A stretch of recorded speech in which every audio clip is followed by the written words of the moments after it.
Welcome back, everybody, to this week's RevOps podcast. I'm Alastair Woolcock, CSRO here at Revenue.io. I am happy to welcome back Kamil Rextin, General Manager of 42 Agency, with us here today. Kamil, how are you doing? I'm great. Thank you for having me again. Yes, absolutely. You know, we had such a fun conversation last time around how sales is overtooled, how we would build the ideal tech stack, but we left off on a point that I think is really interesting. And that is around intent data, attribution data, and how good is it? And when we think about that data, I think there's a lot, especially in marketing, a lot of people in marketing, well, that's just my existence. That's like essential. That's why we exist in this organization. Is it necessary? Like, if it's not that good, what should we be doing? So to me, there's a spectrum from cold outbound to hot inbound. And the way intent data is sold, it's sold as something that's closer to the hot inbound, when in fact it's more cold outbound.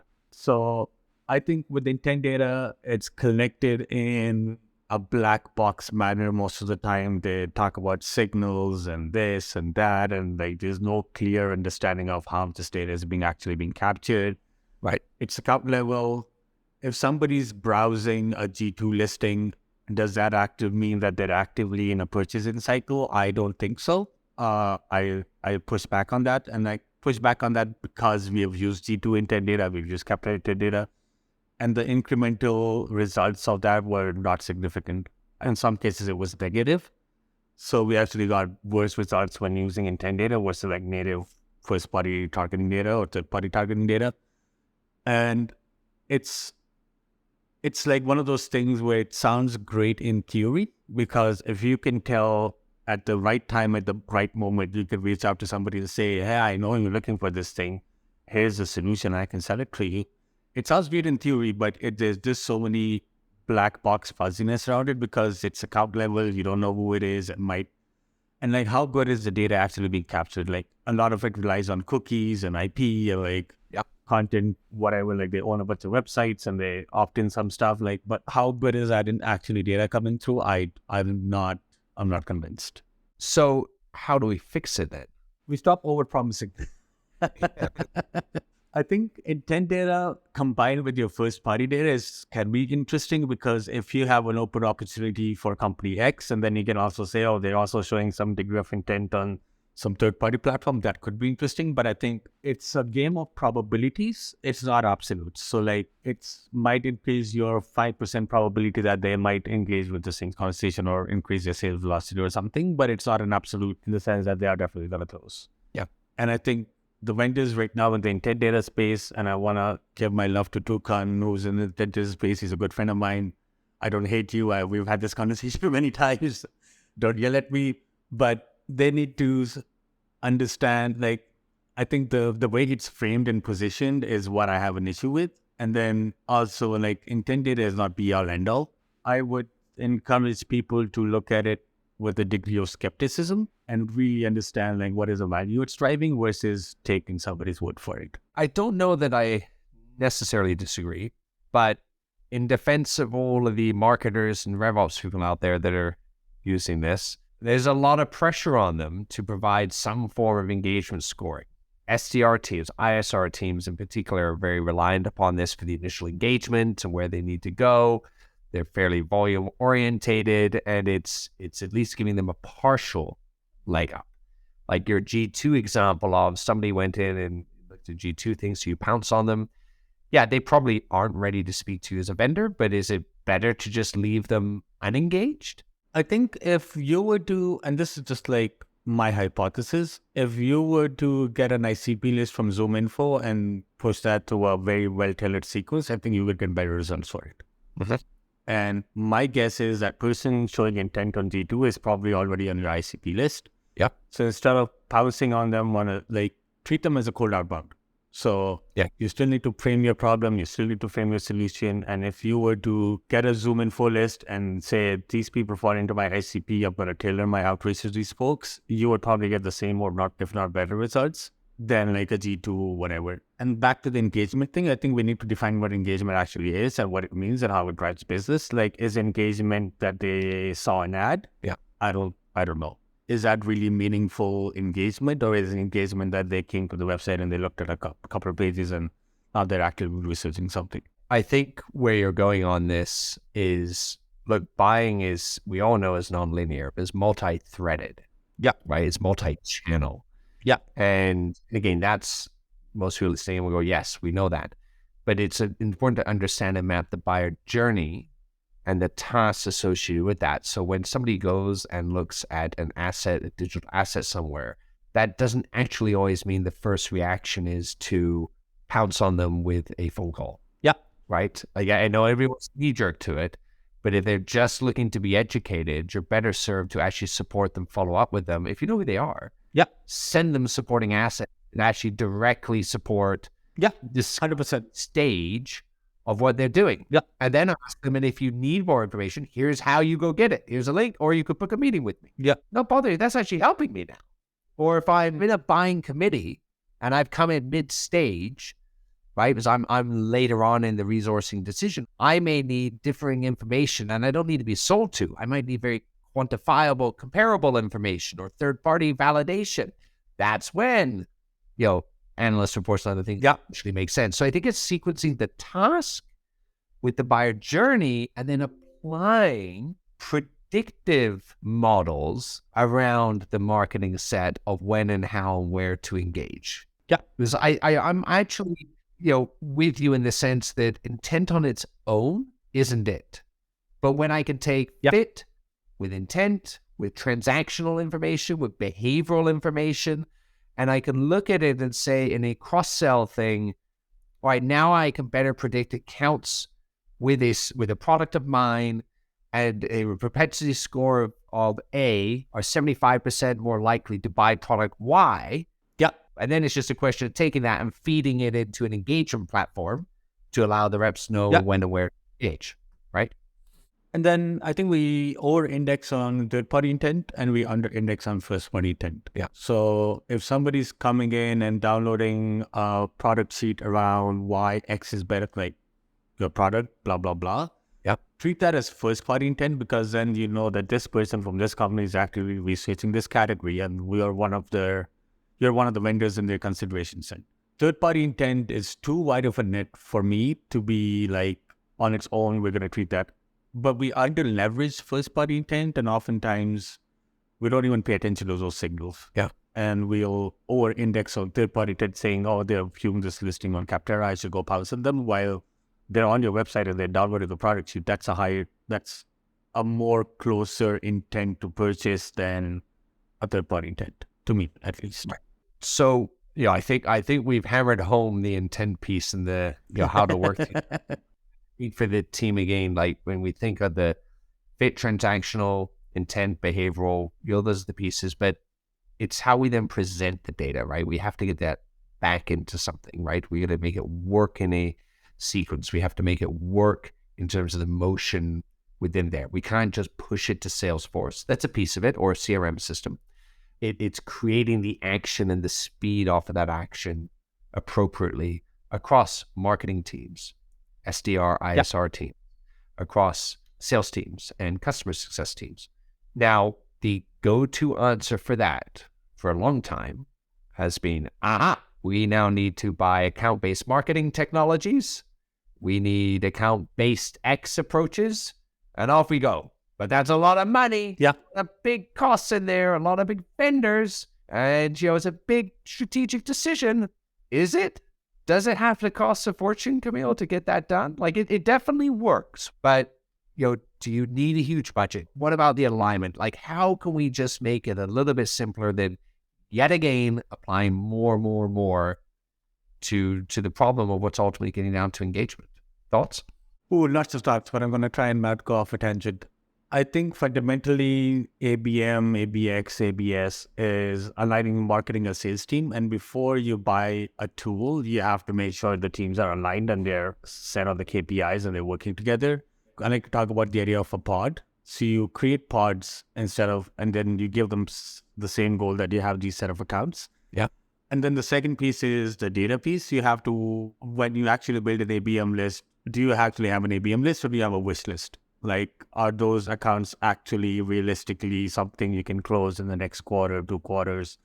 Are they actually a good fit? Are they demographically, demographically, do you have the right persons contact info? Do you know who the buyers are?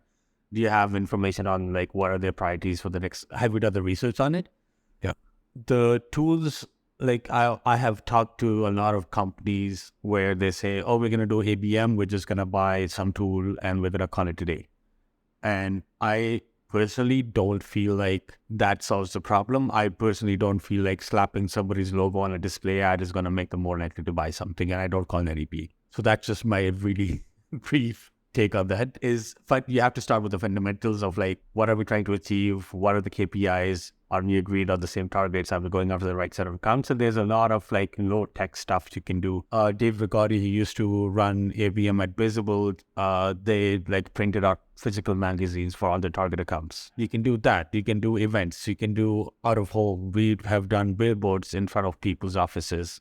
That can be effective. We have done micro events. That can be effective. Display ads and intent data and just like feed them to a platform, I don't think that works that well.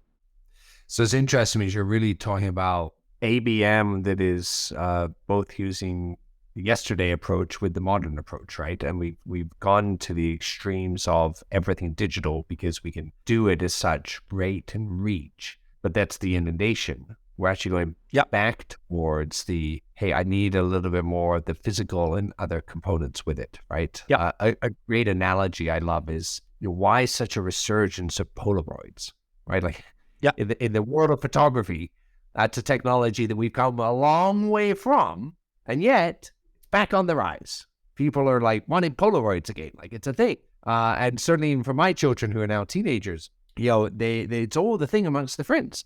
And why is really interesting from the psychology of it all when you look into it, because they've grown up in an era of ubiquitous technology. Customers now, most buyers, right, are moving into, they've seen 20 years of ubiquitous digital marketing and things like that. So they become, it's just a noise to them. But like a Polaroid to a teenager today, the Polaroid is unique. It's a one-off. It's a thing. That's it. Like you take it, it's done. There's no doing anything more with it. So it's actually worth more to them than the best picture I can get from said mobile device these days. And so you're seeing this resurgence coming back into the play of, the rarity and scarcity coupled with the personalization. And when I think of account-based marketing, how do we make that personalization of rarity and scarcity tie back into that process without spending a fortune? Yeah, and digital is becoming more and more crowded. People are tuning out of online ads. People are blocking ads. So I think people value experiences more than ads sold to them. And fundamentally, you can run ads on LinkedIn and they're displayed like on their audience network, and you can still reach a wider. And the other thing, in context of the intent data, ABM, everything, if you are selling out of North America, a lot of these technologies are not so effective because there's data regulations and compliance issues and they don't have coverage. That's right. So that's like another consideration is like a lot of these MarTech tools that we see these days are very, very focused on the North American market. But we were working with a client that was selling into Europe, and all of these things were like kind of not possible. Absolutely. And it continues to evolve as well, right? So now I don't want to sound like I'm harping on ABM, because I want to start where we started here was, if we all agree it's actually, it has effectiveness, right? It definitely does. But we're also saying that there's a lot of value leakage, and there's a lot of exceptional costs spent on these things now. And if you were to give kind of advice around 3 basic things of how to reduce that, at some point, somebody's probably going to need a technology associated with it, especially if they're an enterprise company. You're going to need one of the ABM vendors, most likely, to really make it work, just due to the volume of personas they have to deal with, the volume of content they have, and all of those things. It helps in that way. But so I hear you say, be cautious on the tool. You then said, be mindful of the organization itself. And I think it's a really interesting vantage point. I just want to double click on that a little bit, because when I think of a way to structure the organization, you said people should think about pods. And I've heard a pod structure once before. Back when I was at Gartner, the Gartner Sales Leadership Organization in Research and Advisory, had a wonderful case study put together with a company called Smart Technologies.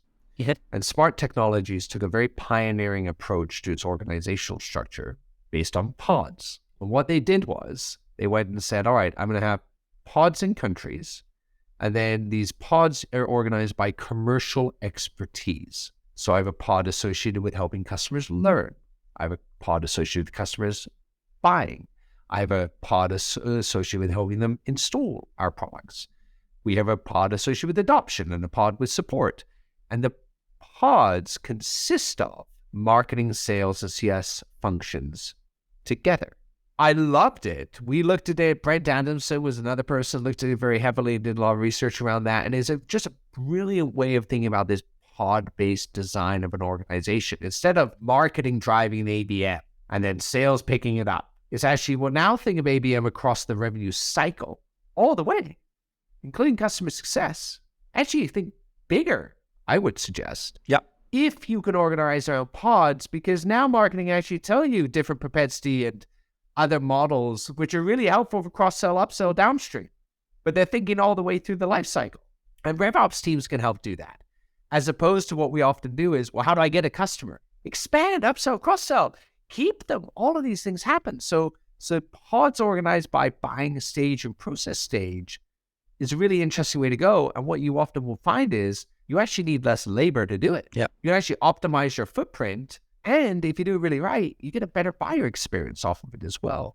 So is that what you were thinking when you were saying the pod structure as well? Is that? Yes. I picked it up, I think it was Spotify or somebody. They do product development in pods. So they have activation pods for playlists, pod for recommendation, because it goes back to the whole cross-department, cross-functional efforts. Like ABM is not owned by sales or marketing or CS. It's like across everything. It's a company strategy on some level, because it's like you kind of structure your company fundamentally to support ABM. It's not like sales can do their own thing, marketing can do their own thing, and then like you call it ABM. So I kind of borrowed that analogy of pods from how Spotify does product dev. And it's so effective because then you reduce the communication inertia and communication debt between teams or organizational, because that's a huge part of it. Yeah. I love Spotify's approach as well. And, the pod-based thing I think is really fantastic of it. And when you get this right, now here's the benefit so our audience understands. When we think of account-based approaches that are optimized via pods, that focus on the engagement aspects in a demonstrable way, personalized by role, but don't worry about, I'll call it cutesy personalization. Yeah. Right? Logos and other add-on stuff like that. It has really big implications, right? So, I remember there was a Gartner study fairly recently that came out with some results on it. And, it was 6 out of 10 organizations that undertook that approach have a meaningful pipeline lift, and 41% saw an increase in deal size and win rate. And I don't know of a company right now where people are relentlessly focused on sales productivity, and the other top priority is how to decrease my cost of sale and improve the capital efficiency of my revenue organization and the cost efficiency of my revenue organization. Who wouldn't want a 6 out of 10 chance to increase pipeline lift? And who wouldn't want a 41% increase in deal size and win rate? Yeah. Yeah, I think you nailed it. Yeah. Kamil, it has been a pleasure having you. I think we could probably get into even more depth with some analogies and other companies of what's going on. The Spotify stories, thank you for sharing that. Your views on the intent data and really the importance of tying that together with the transaction data, the behavioral data, providing proactive insights on that. It's been wonderful to have you discuss that with us here today. What's your final piece of advice for our audience? Don't overcomplicate it. Well said. Couldn't agree more. We look forward to seeing you again in the future. Thanks for joining us. Please don't forget to like and subscribe and call us in with your future questions as well. You can reach us at 323-540-4777. That's 323-540-4777. And Howard and I will do our best to answer those as they come along.